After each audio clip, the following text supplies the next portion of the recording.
The sponsor of today's video is BC's Collectibles, the perfect place to collect the chaos without putting a stomp on top of your finances. The kaiju genre isn't only alive and well, but it's just thriving. Within the past year alone, we've received 2 Godzilla movies, an Ultraman film, as well as a Godzilla and Gamera show on top of all of that. So yeah, it's been great to say the least. But the 2 films that started this current era of Titans were without a doubt Godzilla 2014, the film that single-handedly resurrected the Godzilla IP, as well as the cult classic Pacific Rim, a really great movie in its own right, and definitely a banger if you haven't seen it. Seriously, why haven't they made a Pacific Rim 2? Seriously, let's get on that. But anyways, due to these films being released in such close proximity to one another for a long time, or more specifically, I'd say the years in between Godzilla 2014 and Godzilla King of the Monsters, a debate rose up and gained popularity. And I'm of course talking about who would win in a fight between the Jaegers of the Pacific Rim film, as well as Godzilla from the 2014 film. And yeah, nowadays it's a clear spite matchup, which is why I think that the debate ended completely after Godzilla King of the Monsters, where Godzilla was literally taking on planet-ending creatures. But what if for a second we travel back to, let's say, 2017 to discuss this matchup, before Mortal Primes,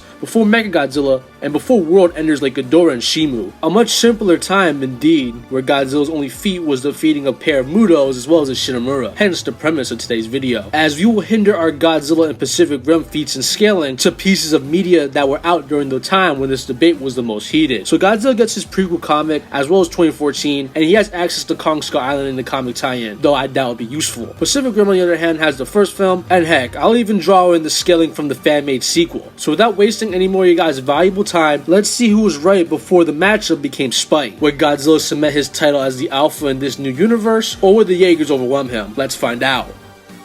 Let's start off with Godzilla, as this scaling only comes from 2 sources that I'm extremely familiar with, so it's easier for me, I should say. And alright, as a nice baseline for the King of Monsters, he casually shrugs off powerful nukes, with a lot of people kind of really forgetting the true extent of this piece of lore, as the 2014 film actually states that every single nuclear test conducted at Bikini Atoll during the 50s was an attempt on Godzilla's life. The US alone conducted almost 24 tests during that time period around that area. So when I see a lot of people debating between which nuke scene is canon, as we have numerous recounts of the event, with them all varying drastically in context and such. But the answer is technically that they all could have happened, as Godzilla got nuked over a dozen times during that time period. Obviously he no-sold these attacks and he was totally fine. The most powerful of these devices was the H-bomb, which had an explosive yield of around 15 megatons, which is enough power to replicate the bombs dropped on Hiroshima nearly 1,000 times over. This devastating blast split matter on the most fundamental level, according to the novelization at least,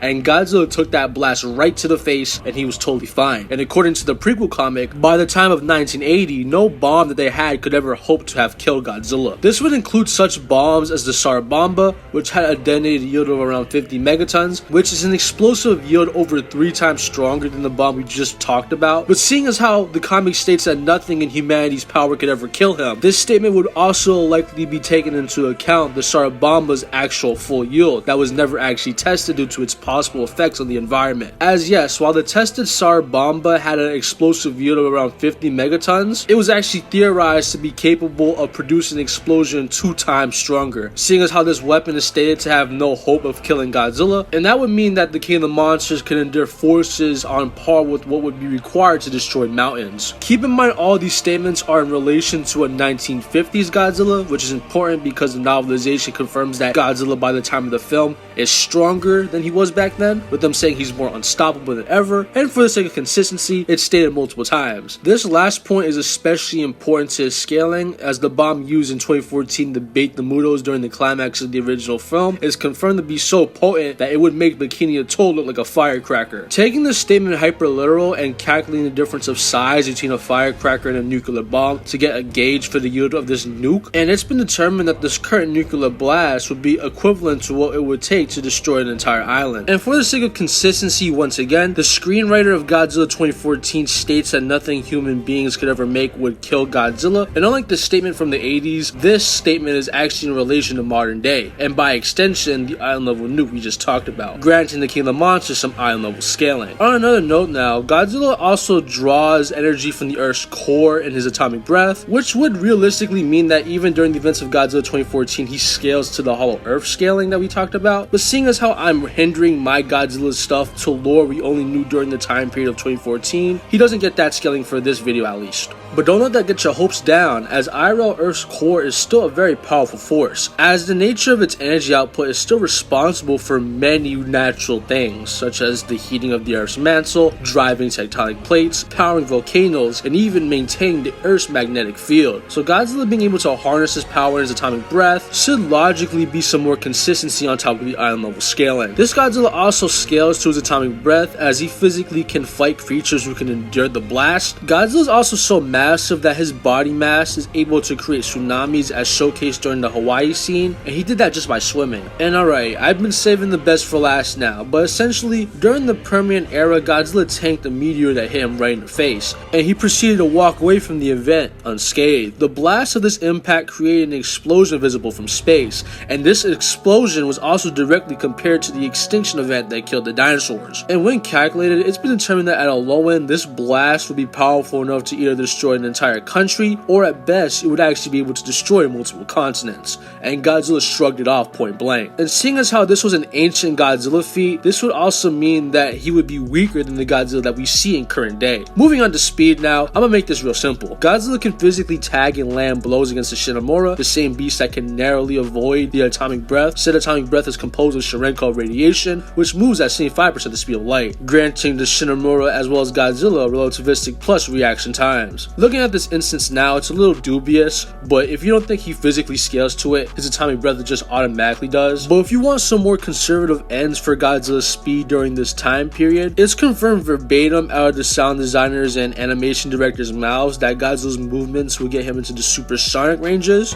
The team worked out that at this size, if he swung his tail, it would actually reach supersonic speeds. The character is just that much bigger. So in conclusion, even before he started fighting world enders such as Ghidorah and Shimu, Godzilla was no joke. At his lowest possible end, he's around sea to mountain level. At a mid-ball, he's around island level. And at best, he's in the country to multi-continental ranges. Not bad for someone who at this point only had 10 minutes of screen time.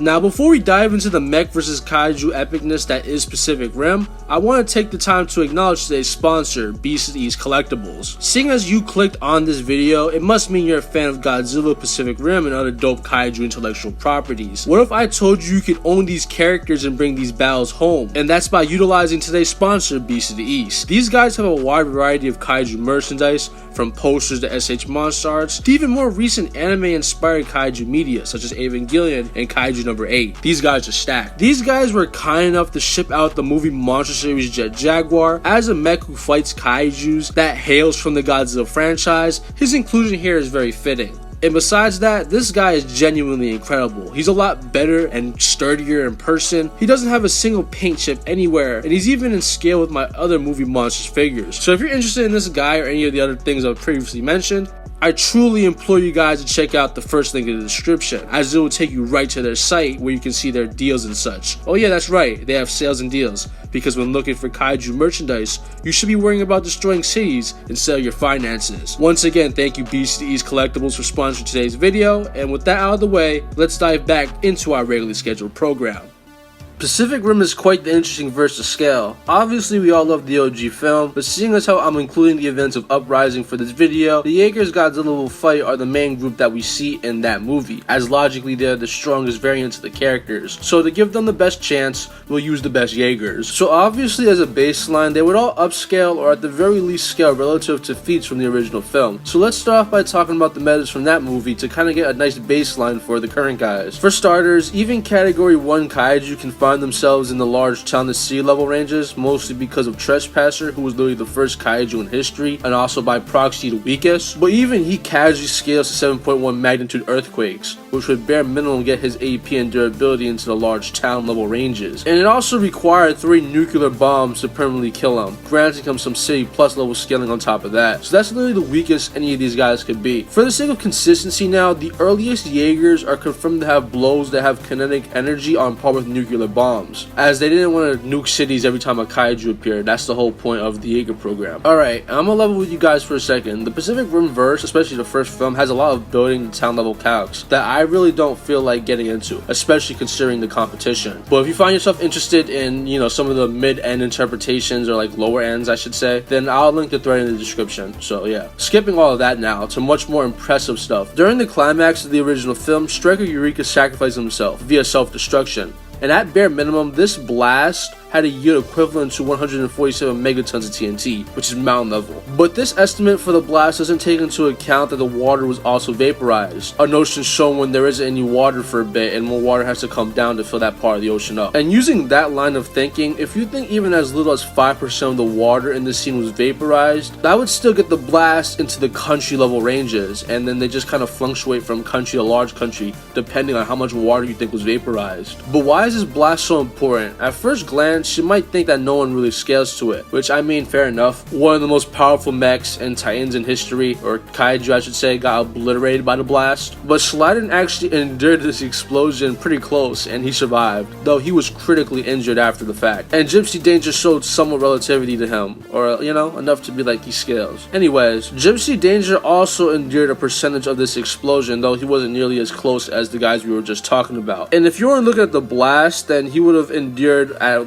minimum town levels worth of destruction. But if you factor the water once again, it's been determined that his durability would range anywhere from mountain to even island level. Personally, I grade him the island level calcs, as he proved to be capable to hurt and kill Slattern. So after first Pacific Rim, the Jaegers all cap at around island to country level via self-destruction. So these ends are kind of a nice baseline for the new guys from Uprising, which is good overall, because from the last time I covered the verse, Uprising gave these guys a slight buff, but a buff nonetheless. And it's because of two words: crab cakes. Alright, no, but seriously. During the events of Pacific Rim Uprising, 6 drone Jaegers opened a breach using their chest cannons, which according to the novelization would require focused energies equivalent to the entire output of humanity during the last century, which by itself is another country level feat, but dividing it for the 6 drones, and it's been determined that individually these guys can generate small countries worth of energy. But if you want to assert that this process took time, it would still mean that a blast output per second would be equivalent to 82 gigatons of TNT, which is island level plus. I don't think anyone's gonna argue with me when I say that the main Jaegers of this film should be at the very least capable of replicating the same energy. If not, they should more than likely just upscale it. There's also the fact that Crab Cakes was also able to endure its energy, and seeing as how he was at the epicenter, he'd likely scale to the full country level output. But if you believe the energy process was gradual, then he'd still be able to endure enough energy to destroy an entire island. And now here is where you can get crazy. According to the director of the film, this guy was planned to be a category 4 to 5 kaiju, and he says there was a whole deleted scene about it. But according to the official Pacific Rim tie-in board game, he's actually a category 2. And even the OG Gipsy Danger could take on category 2s and stuff with moderate issues. So that would be an insane baseline for any relevant Jaeger in the verse. Moving on to speed now, and this part is also pretty simple. For conservative ends, they would find themselves in the supersonic plus to even hypersonic ranges, as they should scale to Itachi, who traveled through the atmosphere at said speeds. And yeah, I'm aware that's his travel speed, but it should be on par with his perception reaction time, as he still has to actively fly and presumably avoid obstacles while flying at this speed. But for higher ends now, Gipsy Avenger consistently reacts to Obsidian Fury's particle beam. Particle beams move at the speed of light, so Gipsy Avenger and all of his buddies will all have some nice relativistic plus combat and reaction speed. So in conclusion, who would win? For this scenario, think of the Mega Kaiju fight, but instead of, well, the Mega Kaiju, it's Godzilla. For starters, I'd say at least consistently the Jaegers are much faster, but if we're gonna grant Godzilla his possible relativistic scaling, then that would close the gap quite a bit. But ultimately, what this fight comes down is this simple premise. You can be as fast as you want, but it's not really gonna matter if you can't hurt the guy you're fighting. Let me put it in simple terms, or let's get goofy. Let's say that every Pacific Rim Jaeger in Uprising scales to the full yield of Striker Eureka sacrifice, which is kind of goofy in itself and not substantiated by anything in lore. But let's go crazy. That would mean that every one of these guys has large country level striking class in their strength. Or for a more specific value, their blows would be equivalent to 314 teratons worth of TNT. Using a low end estimate for the permanent extinction impact that Godzilla took right to the face and walked off, and it's been determined he can take force over 2 times more potent and walk off with no notable injuries. And that's a low end result for a feat that a weaker Godzilla performed formed. So yeah, the gap kind of just gets bigger the more you use the better ends and calcs for Godzilla. And I know a lot of people are gonna goon on Godzilla not being the best against getting jumped, and you will have people pointing out the Muto instance, but they miss the fact that one, I could argue the Muto is just to be stronger than the Jaegers, and I wouldn't technically be wrong. As for starters, they do scale to Godzilla, a notion that's just objective. They can penetrate his hind, make him bleed, and they push him to exhaustion. Whereas a meteor impact that is over 2 times stronger than the wank and we gave to the Pacific Rim Jaegers could not. And 2, there's also the fact that these moves were passively nerfing him throughout the fight. So to say that the Jaegers, who are weaker than the Mutos and have no means to nerf Godzilla passively throughout the fight, would beat him to the same extent that they did would just be disingenuous at best. And it would just be plain ignorant to assert at worst. There's also the fact that eventually these guys will need to come in close to hurt Godzilla after seeing all their ranged weapons not do anything really to him. So that would kind of make their speed advantage kind of null and void. And if you're still telling yourself that Godzilla would get blitzed, Gipsy Avenger in character is known to attempt to block projectiles just as much as he is known to evade them. So if he were to try to do that against Godzilla's atomic breath, he would more than likely die. But at the very least, it's critically injuring that mech. These guys are also surprisingly light, as unironically they weigh around the same as a male Muto, who Godzilla could casually ragdoll. Godzilla could also casually overpower the female Muto, who weighs more, and he could restrain her with the stomp of his foot. So the Jaegers would just be like toys of Godzilla if he got his hands on them, which we have established is more than likely going to happen. So even using a Godzilla whose scaling was limited to 10 minutes of screen time and a comic book tie-in, then the Jaegers find themselves with virtually no win cons, and I gave them 2 movies worth of stuff to work with. So yeah. Even before Godzilla was fighting Ghidorah, Shimu, Muto Prime, all these guys, Mechagodzilla, it was just never ever close. As today's winner is Godzilla. And that's the matchup. Was this outcome unexpected? Did you think that the Pacific Rim Jaegers had a better chance? Or did you know that it was always going to end up this way? Be sure to let me know in the comments. But if I got anything wrong or I downplayed either party, be sure to let me know as well. And while you're down there, drop the comment of the week being crab cakes, because dropping the comment doesn't only let me know that you're a real one for sticking to this far into the video, it also tells me that you like the style of content and would like to see stuff that's in this similar vein. Feel free to drop any potential video topics, as I like to read your comments as well. But as always, I'll see you guys next week, but until then, stay big G fans.